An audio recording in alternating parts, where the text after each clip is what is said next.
The National Association of Realtors settlement is now big news, and we're getting a lot of calls from buyers and sellers alike as to what it all means. It's a lot of noise in the media, so we wanted to talk to buyers here today. Buyers, what does this mean for you? What does the NAR settlement actually mean if you're going to be buying a home after July of 2024 when these rules are supposed to go into effect? So here's a rundown for buyers. So first and foremost, the actual settlement states that if you are a buyer and you want to look at a property or multiple properties, you must have a signed buyer representation agreement with an agent. So that could mean you either hire a buyer's agent and you sign an agreement with them that states how they're going to get paid, how much they're going to get paid, and then you can go look at homes. You also have the option as the buyer to go ahead and look at the homes with the listing agents of those properties. If you choose not to hire your own buyer's agent, of course you can just call the listing agent on the house you'd like to see. Just note that if you do call the listing agent,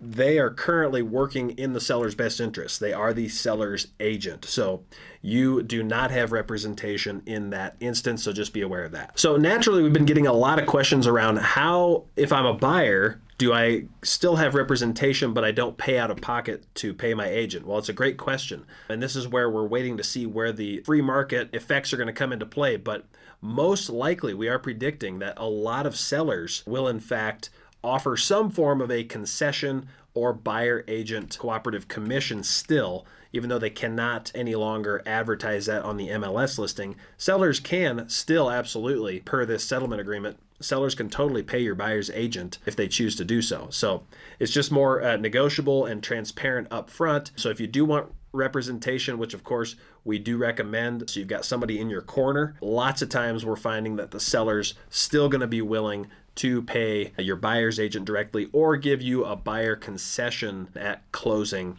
to help you pay your agent. So I think this will all shake out. So don't worry if you're a buyer who's a little bit nervous about having representation in the coming market. I think there's going to be a lot of mechanisms still in place to make sure that you've got somebody in your corner, you've got representation negotiating on your behalf.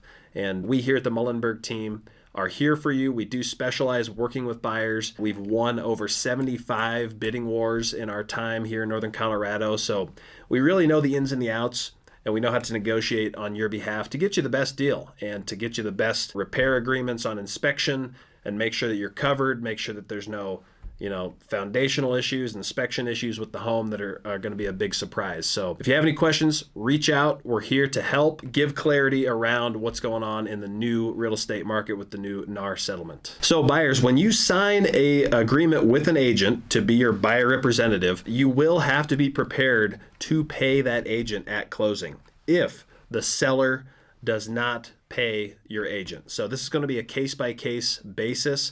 You may see some homes where the seller is offering zero. Nope, they're not paying a single dime to a buyer's agent. Then your buyer agreement that you sign with your agent will state that you are obligated to pay that agent at closing. So this is really a negotiation between you and your buyer's agent as to how they're going to get paid.